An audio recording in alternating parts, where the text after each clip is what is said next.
नमस्कार, आप देख रहे हैं सिटी पोस्ट लाइव और आपके साथ मैं हूं अंजलि। साल 2025 जहां पहले दो चुनाव होने वाले थे, पहले दिल्ली चुनाव फिर उसके बाद बिहार विधानसभा चुनाव। दिल्ली चुनाव तो हो गया, लेकिन अब बिहार विधानसभा चुनाव जो 10 महीने बाद होने वाला था, लेकिन जिस तरीके से यहां पर राजनीतिक दलों की तैयारियां चल रही है, ऐसा लग रहा है कि ये चुनाव अपने समय से पहले ही हो जाएगा। एक तरफ हम कह सकते हैं तेजस्वी यादव, नेता प्रतिपक्ष तेजस्वी यादव कार्यकर्ता संवाद यात्रा कर चुके हैं और नीतीश कुमार की प्रगति यात्रा भी हो चुकी है और एनडीए की ओर से संयुक्त रूप से कार्यकर्ता सम्मेलन किया जा रहा है। वही जिस तरीके से ये तैयारियां हो रही हैं और कांग्रेस भी एक तरीके से उनकी भी यहाँ पर सक्रियता बढ़ गई है। अब जिस तरीके से ये तैयारियां हो रही है, लग रहा है कि ये समय से पहले ही हो जाएगा। तो सर, क्या लगता है, ये समय से पहले हो जाएगा ये चुनाव? देखिए, आपने ठीक कहा कि नीतीश कुमार और तेजस्वी यादव अपनी यात्रा कर चुके हैं जी। और एनडीए के सभी घटक दलों का संयुक्त सम्मेलन हर जिले में चल रहा है और कांग्रेस पार्टी जी। एक्शन में है। जी। कांग्रेस पार्टी तो चुनाव में भी इतना एक्शन में नहीं रहती है जितना अभी एक्शन में है। जी। कांग्रेस पार्टी के नेता राहुल गांधी जी। 1 महीने में 2 बार पटना आ चुके हैं। बिहार कांग्रेस का प्रभारी बदला जा चुका है। राहुल गांधी के सबसे भरोसेमंद सिपाही कृष्णा अलावारू बन गए हैं यहाँ पर प्रभारी। उनके पटना आने के बाद से दिल्ली से केंद्रीय नेताओं के पटना पहुंचने का सिलसिला, बिहार पहुंचने का सिलसिला लगातार जारी है। तो अभी भी तमाम बड़े केंद्रीय नेता बिहार में ही हैं। चाहे आप अलका लंबा को देख लें, जो महिला कांग्रेस के अध्यक्ष हैं, वो भी यहीं पर हैं। दोनों चुनाव प्रभारी, सह प्रभारी भी यहीं पर हैं, बिहार में लगातार घूम रहे हैं।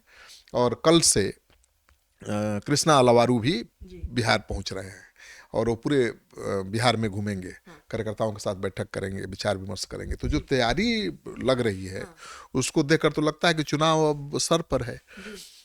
लेकिन ज़्यादा सवाल इसलिए उठने लगा है समय से पहले चुनाव होने को लेकर, क्योंकि तेजस्वी यादव का एक बयान आया है। चुनाव आयोग पर उन्होंने हमला बोला है और कहा है कि चुनाव आयोग बीजेपी का चीयर गर्ल है, चीयर लीडर है। तो मतलब बीजेपी के लिए काम चुनाव आयोग कर रहा है। उन्होंने कहा कि चुनाव जब भी करा ले आयोग, हम तैयार हैं। तो उनको आशंका है कि समय से पहले चुनाव हो सकता है। और जेडीयू के नेता, बिहार सरकार के मंत्री विजय चौधरी ने भी कहा है कि चुनाव कभी भी हो जाए, हम चुनाव के लिए तैयार हैं। तो तेजस्वी यादव भी कह रहे हैं कि भाई हम चुनाव के लिए तैयार हैं। उनको आशंका भी है कि चुनाव समय से पहले हो सकता है। विजय चौधरी जो नीतीश कुमार के बेहद करीबी हैं, वो भी कह रहे हैं कि हम चुनाव के लिए तैयार हैं और चुनावी तैयारी दिख भी रही है। कांग्रेस पार्टी भी एक्शन में है, प्रशांत किशोर भी एक्शन में है।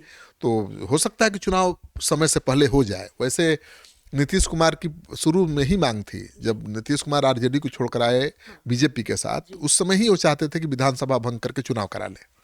आपको हाँ, तो पहले आपने जैसे कि कहा, विजय चौधरी जो जेडीयू के नेता है, उन्होंने कह दिया कि हम चुनाव के लिए तैयार हैं और तेजस्वी यादव ने साथ ही में ये भी बयान दिया था कि चुनाव आयोग एक कैंसर की तरह काम कर रहा है। तो क्या उन्हें ये चिंता सता रही कि अगर समय से पहले अगर चुनाव हो जाता है तो? बिल्कुल, उन्होंने कहा कि चुनाव आयोग एक कैंसर की तरह काम कर रहा है, बीजेपी का चेयर लीडर की तरह नजर आ रहा है। तो उनको आशंका तो है चुनाव आयोग गड़बड़ी कर सकता है और उनको ये भी आशंका है कि चुनाव आयोग कभी भी चुनाव का ऐलान कर सकता है।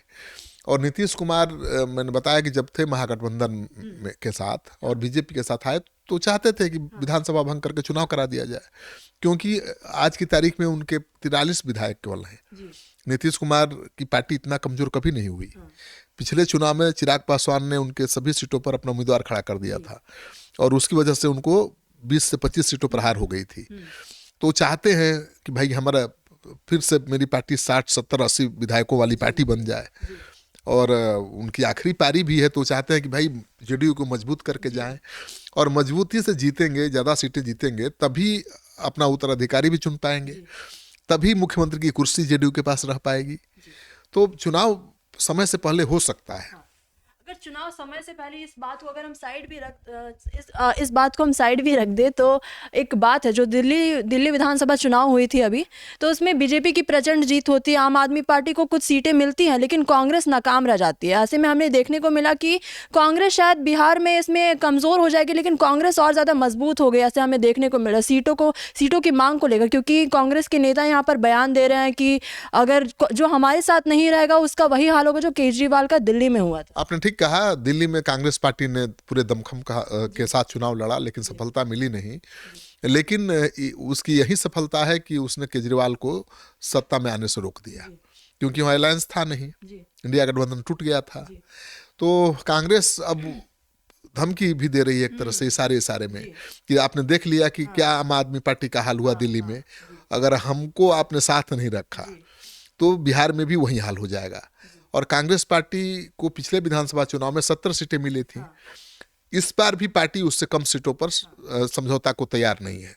और दरअसल लालू यादव ने जिस तरह से इंडिया गठबंधन के नेता के रूप में ममता बनर्जी की जो इच्छा थी कि हम अपने हाथ में कमान लें, लालू यादव ने समर्थन कर दिया था। तब से ही कांग्रेस डर गई थी कि इस बार लालू यादव गच्चा दे सकते हैं, यानी उनकी सीटें कम कर सकते हैं। और उसके बाद लगातार एक्शन में है राहुल गांधी।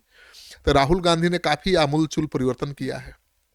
7 साल से पार्टी का संगठन नहीं बन पाया था, अब इस महीने ही हो जाना है सब कुछ।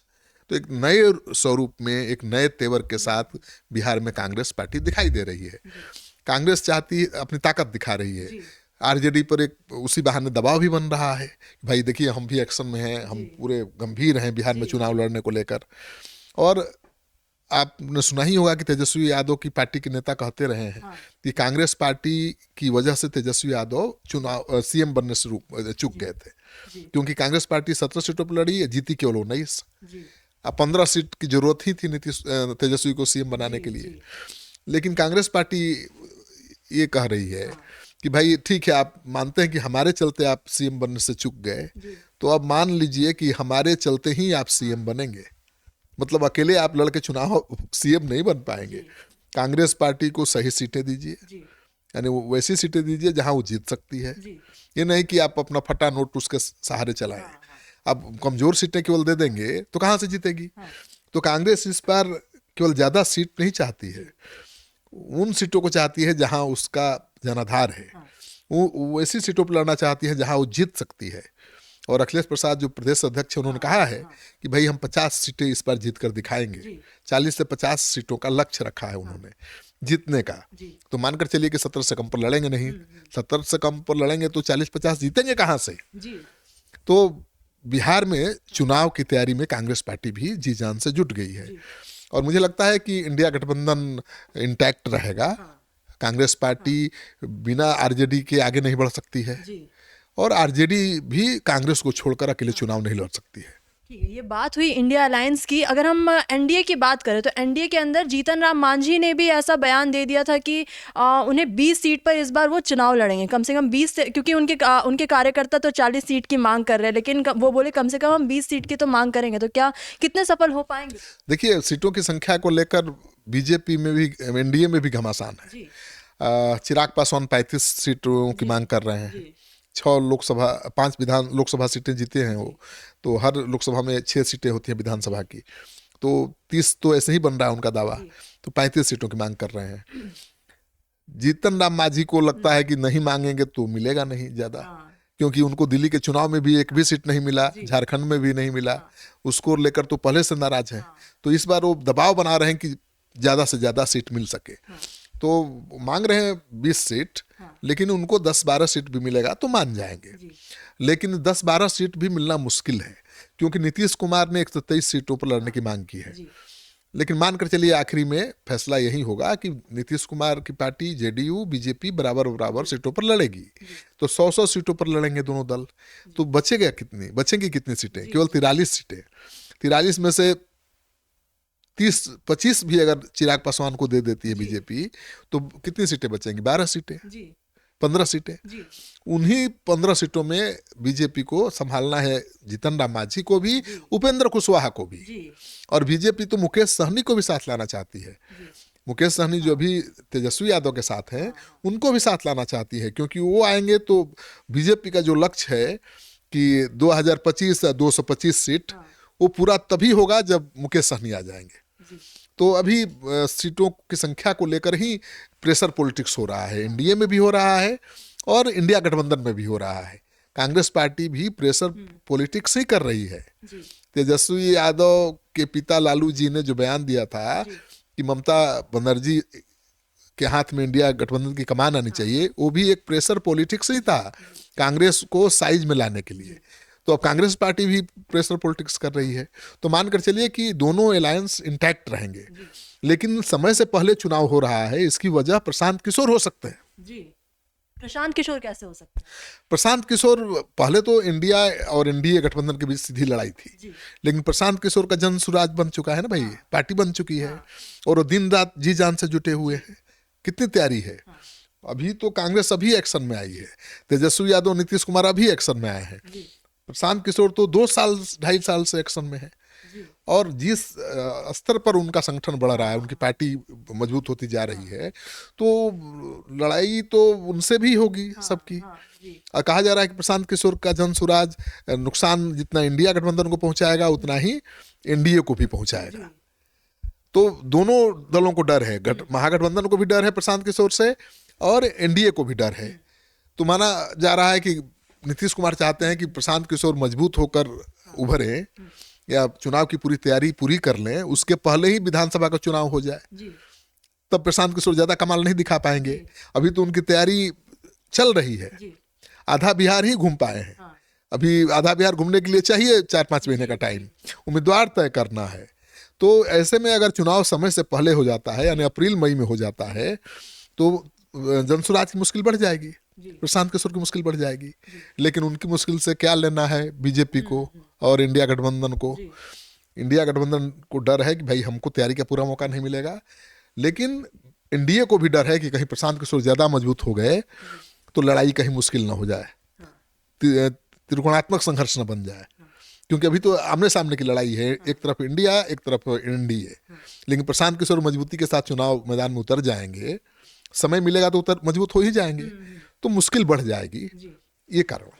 तो यहाँ हम सीधी तौर पर देख सकते हैं सत्ता पक्ष और विपक्ष के बीच में तो घमासान है, लेकिन अंदर ही अंदर सीटों को लेकर भी यहाँ पर घमासान लगातार जारी है। अभी आगे देखने वाली बात है किसको कितनी सीटें मिलती हैं यहाँ पर, और क्या अगर चुनाव समय से पहले होता है तो किसकी कितनी तैयारियां यहाँ पर होती है नहीं होती, ये देखने वाली बात होगी। ये हमारी चर्चा थी हमारे बस फिलहाल इस खबर में बस इतना ही। आगे खबरों के लिए आप बने रहिए सिटी पोस्ट लाइव के साथ। आपका धन्यवाद।